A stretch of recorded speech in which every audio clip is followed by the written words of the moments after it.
you probably know by now, in fact, we talked about it a few weeks ago, you are required to clear your sidewalk and mailbox of snow, but there are also requirements for removing snow from your vehicle. Attorney Tom Sinas here to tell us what you need to check before you get out on the roads, and this is always a good reminder. It's really easy to just say, I'm freezing, that'll get me through, it'll melt in 10 minutes. No, you got to do some things or you're pushing your legalities. That's exactly right. And this is another one of those topics that I was hoping we wouldn't have to cover this year. Yeah. Like I was just hoping we wouldn't have snow this year. No snow.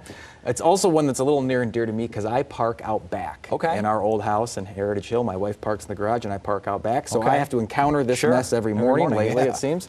And I was reminded that it's a peculiar little area where we do have laws regarding the issue of what do you got to do with a car that's blocking your view. Well, let's start with the first one. The first doesn't really actually pertain to snow, but it's a general rule that says you can't have anything that obstructs the vision of the driver of a vehicle. Okay, that's a general rule. So it could be snow, it could be anything else.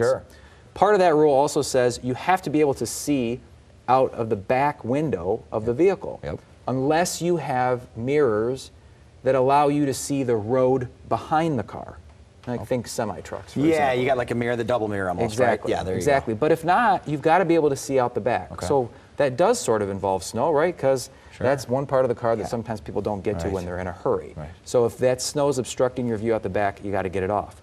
But there's another rule, and the rule is very simple, and I'll just read it. It says that no one can deposit or cause to be deposited snow, ice, or slush on any roadway or any highway.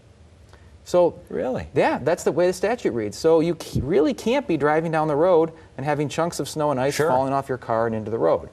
Right? Does it happen? Sure, it happens.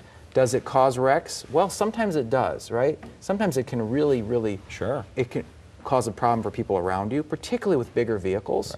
You know, we've all had the experience where maybe we've seen something big fall off of a semi-truck. Just coming from a big old height. That's right, and it can surprise you. So the rule is you can't let snow, ice, and slush fall on to the highway or any road. So you got to get this off the car before you start moving.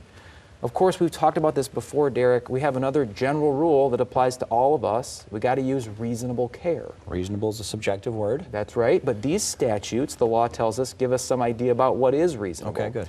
So it's reasonable to make sure your car is cleared of snow and ice so it doesn't end up in the road, and it's reasonable to make sure that you can see out of the car that you're driving. It is reasonable. And when you put it that way, it makes sense, right? How about that? Yeah, okay, good stuff. If people do come across some issues, where do they track you down? They can find us anywhere on the internet at www.sinusstreamus.com.